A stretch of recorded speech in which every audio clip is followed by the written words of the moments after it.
आप जुड़े हैं संत कुमार जी, जो कि प्राध्यापक हैं अर्थशास्त्र के और काफी विद्वान हैं।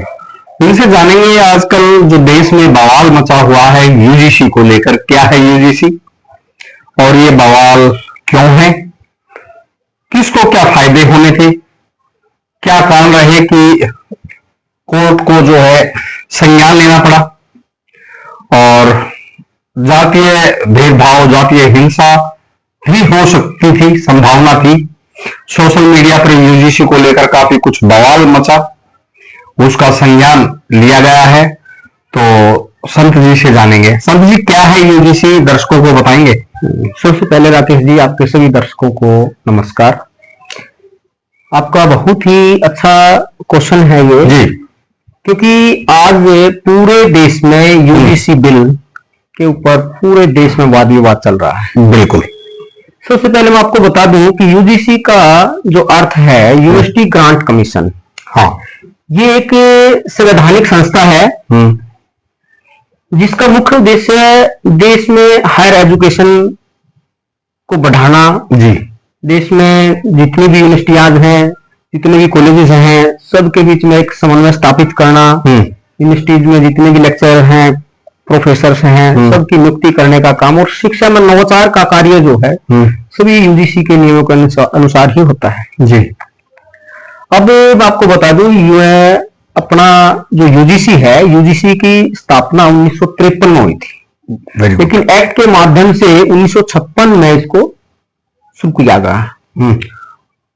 उस टाइम पे एक यूनिवर्सिटी यूजीसी बिल आया और उसी बिल के आधार पर आज तक काम होते रहे। जी, यूनिवर्सिटियां अपना काम करती रही।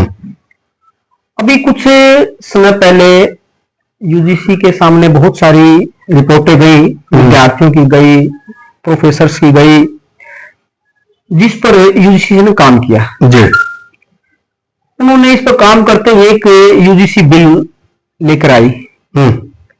यूजीसी बिल क्या होता है? यूजीसी बिल में संसद के सामने वो पेश किया जाता है जी, और वहीं से वो पास होता है। अब यूजीसी क्या चाहती थी कि शिक्षा के क्षेत्र में, हायर एजुकेशन में किसी भी बच्चे के साथ, किसी भी अध्यापक के साथ कहीं भी किसी प्रकार का जातीय आधार पर, आर्थिक आधार पर, भाषा के आधार पर, धर्म के आधार पर किसी प्रकार का कोई भेदभाव ना हो। जी। यही चाहती थी कि सभी को भेदभाव रहित शिक्षण, उच्च शिक्षण दिया जाए। इसलिए ये कानून लेकर आई। जी। अब एक्ट तो पहले भी था, जिसको बोलते हैं SC ST के लिए, उसमें विशेष रूप से प्रावधान किया गया था कि समाज के निम्न वर्ग जो भी हैं मुख्य धारा में लाना चाहिए। हाँ, उनको मुख्य धारा में लाया जाए और उनके साथ किसी प्रकार का कोई भेदभाव ना किया जाए, समतापूर्वक व्यवहार करके उनको आगे बढ़ाया जाए। जी। और यही जो है देश की उन्नति का राज है। जिस देश में, जिस समाज में जो समतापूर्ण माहौल होता है, तो वो देश बहुत ज्यादा उन्नति करता है। उन्नति तो करता है। हाँ। शिक्षा और स्वास्थ्य जहां अच्छे होंगे, हाँ, वो उन्नति भी होगी। बिल्कुल जी। और इसी को लेकर के देखा गया कि बहुत सारे पिछले वर्षों से, अब वेमुला का जो कांड हुआ था, वो भी जाति उत्पीड़न का एक मामला आया था। हाँ, बहुत बड़ा था, बहुत बड़ा था। जी। तो एक लड़की थी, कौन थी वो, उसका भी था, बड़ा मामला था। कॉलेज प्रोफेसर था वो, रितु थी, उनके साथ भी जो है ना दुर्व्यवहार हुआ। तो इन सब बातों को देखते हुए यूजीसी चाहती थी, ये रैगिंग को लेकर तो नहीं है कुछ? रैगिंग तो कॉलेजेस में होती रहती है, रैगिंग में इस तरह का कोई वो नहीं होता। यूजीसी में प्रावधान है उसका? यूजीसी ने इसको रैगिंग को खत्म कर दिया था कॉलेज में, जैसे अपने हरियाणा में भी खत्म हो चुकी रैगिंग, लगभग कानून बना करके इसको बंद कर दिया। अच्छे नहीं थे उसके। हाँ, उसका जो परिणाम था अच्छा नहीं, क्योंकि नए जो बच्चे जाते थे वो हेजिटेट हो जाते थे और उनके साथ में दुर्व्यवहार होता था, मानसिक परेशान था, मानसिक। तो यूजीसी में सर बवाल देखने को मिला, जातीय रंग देने की कोशिश की गई। हाँ जी, बिल्कुल। वो क्या था? वो यही था कि देखो, कानून तो बहुत अच्छा है और सरकार की सोच भी अच्छी है जी, लेकिन क्या है, कुछ लोग हैं वो अपने अपने रूप से इसको जो नया मोल्ड कर देते हैं, इसको जातीय रूप में बदल देते हैं। अब पहले इसमें केवल और केवल समाज के जो SC और ST वर्ग उसके लिए था। अब सरकार ने चाहा, यूजीसी ने चाहा कि इसके साथ साथ इसमें ओबीसी वर्ग को भी शामिल किया जाए, क्योंकि ओबीसी में भी बहुत सारी ऐसी जातियां हैं जो सामाजिक रूप से भी और आर्थिक रूप से भी वो अभी आज भी पिछड़ी हुई है। जी बिल्कुल।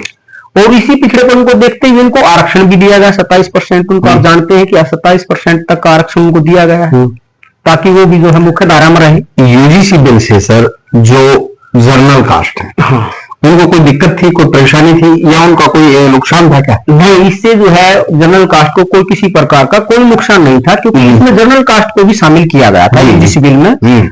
उनको भी ये बताया गया था कि आर्थिक रूप से आपके साथ भी कोई किसी प्रकार का दुर्व्यवहार होता है तो आप भी जो है इस नियम में शामिल हैं। तो आपके हिसाब से जितने भी विद्यार्थी हैं, ईडब्ल्यूएस कौन है? ईडब्ल्यूएस आप जानते हैं कि चाहे वो हरियाणा में है चाहे कहीं भी हो, ईडब्ल्यूएस का अर्थ है इकोनॉमिक वीकर सेक्शन।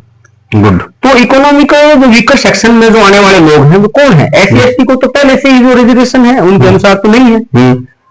अब इकोनॉमिकल वीकर सेक्शन में वही लोग आते हैं जो जनरल कास्ट से। जनरल है या ओबीसी? नहीं, ओबीसी नहीं है इसमें। जनरल, जनरल जी, केवल जनरल है। ठीक है, उनको इसमें शामिल किया गया। तो सरकार ने ये तो नहीं चाहा कि उनके साथ किसी प्रकार का उनके साथ भी कोई भेदभाव हो, लेकिन क्या है, देश में बहुत सारे ऐसे जो अपने आप को विद्वान मानने वाले लोग हैं जो हर चीज को अपने उससे मोल्ड करते हैं कि कहीं हमारे जो है। बात हुई थी हमारी बवाल को लेकर, सुप्रीम कोर्ट ने भी इसमें संज्ञान लिया है और ये जातीय रूप ले चुका था। बिल्कुल। और तमाम संस्थाएं ज्ञापन देकर भी दे रही थी डीसी को, एसडीएम को, जो भी थे, इसका विरोध था। तो विरोध जायज था या नाजायज था? देखो, हर आदमी की सोच अलग अलग होती है। हर संगठन समाज में, देश में बहुत सारे संगठन काम कर रहे हैं जी, और हर संगठन किसी भी बात को, किसी भी नियम को अपने अनुसार देखता है।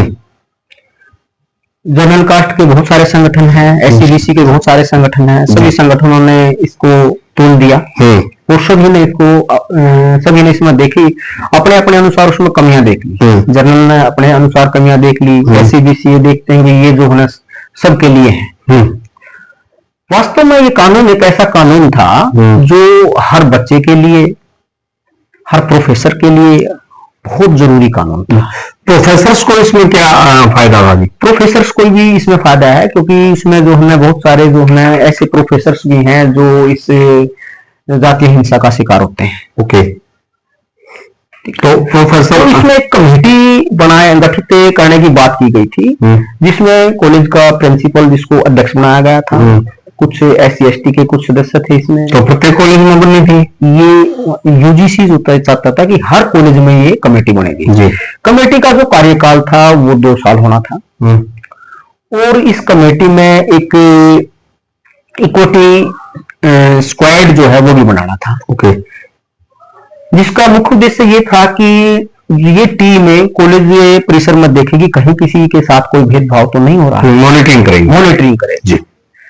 और शिकायत जो होगी, अगर मान लो किसी की कोई शिकायत होती है तो उस शिकायत में इन्होंने ये टाइम दिया कि छात्र के साथ अगर कोई छात्र इस तरह की कोई घटना आती है और वो भेदभाव का शिकार होता है और वो शिकायत करता है तो 24 घंटे में उसकी मीटिंग बहुत जरूरी है। ओके। ये पहले भी होता था समाधान के लिए पहले भी समाधान होता था, लेकिन कानून कितने आए, कितने गए, चल भी रहे हैं। अब SC ST एक्ट बना रखा है, बताओ कितने जो है केस आप झूठे जो है लगा रहे हैं, किसी को कोई केस नहीं लगा। बहुत सारे जो ना, हमारे बहुत सारे ऐसे मित्र हैं जो SC कास्ट से हैं, जनरल कास्ट से हैं, बहुत सारे मित्र हैं, लेकिन हम बड़े प्यार से रहते हैं, किसी के साथ कोई भेद होता है कहीं कहीं, क्योंकि हम किसी की जो है मानसिकता को बदल नहीं सकते।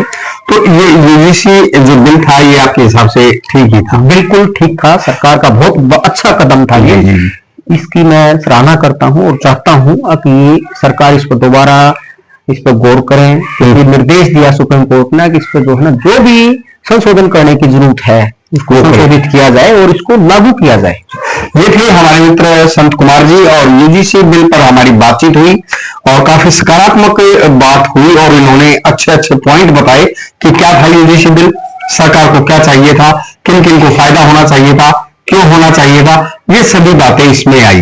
बात करें, इन्होंने कहा कि कई संगठन को जो जातीय रूप देना चाहते थे, हिंसा भी हो सकती थी, और सुप्रीम कोर्ट ने समय पर संज्ञान भी लिया। और इसमें क्या आमूलचूल परिवर्तन होने चाहिए, क्या इसमें अमेंडमेंट कर सकती है कोर्ट, और सभी बिरादरियों के स्टूडेंट्स को इसमें क्या फायदे हो सकते हैं, क्योंकि शिक्षा एक नींव होती है देश को चलाने की, दशा और दिशा देने की। तो यूजीसी बिल के बारे में हम फिर भी बात करते रहेंगे, आगे भी हमारे वीडियोस दर्शकों तक पहुंचाएंगे कि क्या है यूजीसी। इसको लेकर दंगा न फैलाएं, अपनी राय प्रकट करें, शांति से प्रदर्शन करना है शांति से करें, और अपना भाईचारा बनाए रखें। नमस्कार।